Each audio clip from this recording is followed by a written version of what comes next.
everybody. This is a new conversation, and the theme of this conversation is how to regain control over your mind. Welcome back. How to know when you lost control over your thinking. Sometimes that's not as easy as you might think. And why that's important. So first of all, I'd like to say that we happily survived the end of the world on the 21st of December. Yeah, you know what? I was waiting for it. I actually we went out in the backyard and little warming up fire thing. Because it was cold here where we are. And we were thinking, I wonder if it's going to end at 11:11. So we checked it. Well, you didn't. And I didn't get the memo either, so I'm still alive. You didn't get the memo. To be honest with you, all the other apocalyptic visions have not come true either. I remember a while back, a guy in Korea put all the people up on the mountaintop, and he said that the thing's going to end. And it didn't, so we're here. So we're here, and we still have to deal with the situation. And what's that and about? The problems in our lives, and we still need to go to work and make a living and be successful if we want to, and be productive if we want to, and make a happy life for ourselves. So. And that has to do with what you're doing up there. Exactly. So I know there were people, because we had fun.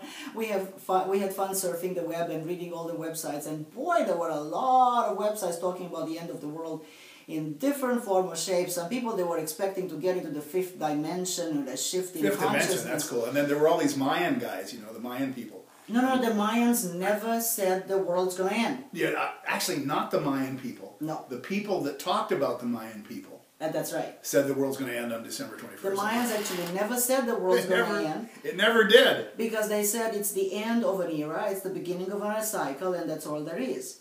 So it had nothing to do with the end of the world. But if you were one of those people researching the web, maybe you would have gotten scared and anxious about what's going to happen. Well, nothing happened. So here's the question. What do you do with your mind? So now that there wasn't any automatic shift in consciousness, and since we're here, maybe others have disappeared. I have not ascended mentally to the fifth dimension yet. Well, neither physically. No, I haven't. I know all our friends are here, all our people are here that we know. No, None of them disappeared. Am I still here? I can see you. I don't know, maybe I'm hallucinating. I think I'm still here. Bogdan, we can see you too. So yeah, and I can see you. we didn't move anywhere. You can see me. The interesting part is that now that all of that's over, I can see you, yes. Whoa. All of that's over, now we have to still deal with life. Now, in order to deal with life goes on. One of the, well, maybe I never thought of this before, but one of the characteristics, important qualities of a human being is the ability to think. You say, yeah, of course I think, and I think right and everybody else is wrong. Yeah. Which relates to, by the way, a specific values level.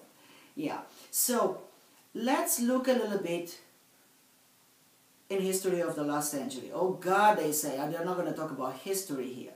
No, we're going to talk about fun history and not stuff that's in the books. No, not boring dates and stuff in the books. But we got to talk about your mind. Your mind. What are you doing with what's up here? Exactly. Because you can do nothing. Which will increase the drool factor significantly. In fact, where was the statistic that we read that about we're leading our lives 95% of the day on unconscious patterns of behavior and responses. Yeah. And we're not doing anything out of our own volition while we're not even having our own lives. thoughts. But of course we're not having our own thoughts. You wrote an article about that. I did write an article about that. It's on our NLPcoaching.com website. It's probably in the archives by the time you see this video. And here is what's happening. As we grow up, we adopt unconsciously beliefs, decisions, strategies, values and attitudes from our environment.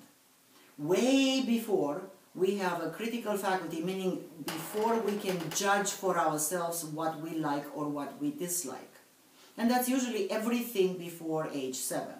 Now there are 7 years of input. 7 years. Of input from outside. And it's not only your mom and dad.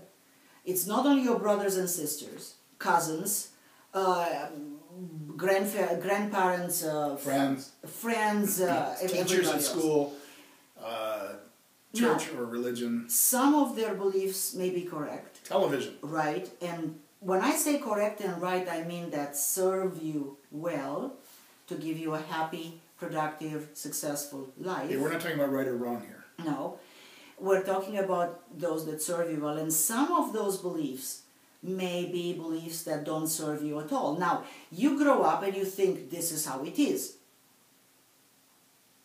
because this is how it's been done in my family. This is how my neighbor thinks. This is what the TV tells me. This is what I read in the paper. This is what, and so on and so forth. And you think that that's the only thing there is, and that's the right thing. And maybe that's the way your family thinks too. But think of it, lots of those beliefs are not yours. You didn't decide them, you didn't adopt them because of your own volition. You just absorb them out of your own environment. From 0 to 7 for sure. For sure. It's called the imprint period. Your parents are imprinted upon you. Like a little cookie cutter. Cookie cutter. And you hear this very much. Oh my God, I never liked my mom's behavior, and now I'm just like her. Yeah.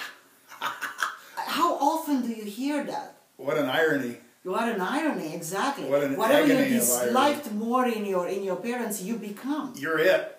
It's you. And you wonder, why is that happening? Oh no! I'm my dad. So let me put out a postulation. Okay. All battles in history have been won here first. You may think that the wars and battles in history have been won on the battlefield. No. I dare and beg to differ. Okay. All battles in the world have been won here. And we're not talking about the battles that ended up in the history books, although we are. But we're also talking about the battles that go on in your mind, the battles between you and your high school teacher, the battle between you and your mom, even if your mom is no longer around. Yes. These are all the battles that we're talking about. See, superficially, so at the surface level, we've been taught in pretty much all Western countries of the world, as you think of it, and not only in the Western countries of the world, in the East too, that the man with the bigger gun wins the war. And the truth is, if you care to research a little bit, is that it has nothing to do, many times, with the man with the bigger gun. Because the man with the bigger gun can be made into a puppy dog if the battle here in his head is being lost. Now take that and transpose it into your workplace. Yeah.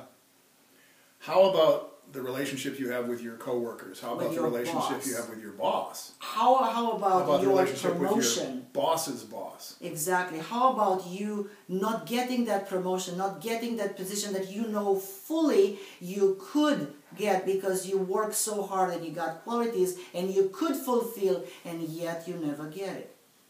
Why? Because they're just mean people out there. There are always mean people out there. It's called society. It's called life. People are people. People have different behaviors. And we've showed people how to change their beliefs and attitudes and values in their mind so that they did actually get the promotion. Right.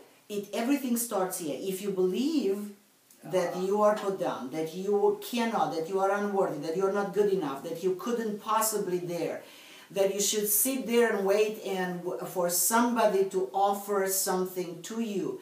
Many times all of these are counterproductive. How could I put myself out there? Plus, they don't appreciate me anyway, so why should I? But see, what Ted is just saying, it's a bunch of beliefs. Those are all Where beliefs. do those beliefs come from? They come When from did you adopt them? Do they come from you? No. Do they No, come from your not parents? necessarily. Maybe. Do they come from media? Quite possibly. So, I think that it's a very important point that we hope you remember, that it only stands to reason that most vital battle any of us will ever face is actually psychological. It's actually going on in our own heads. There's We more to are say. our worst enemies. There's more to say about this. And we're going to say it in this series of conversations. We'll see you next time.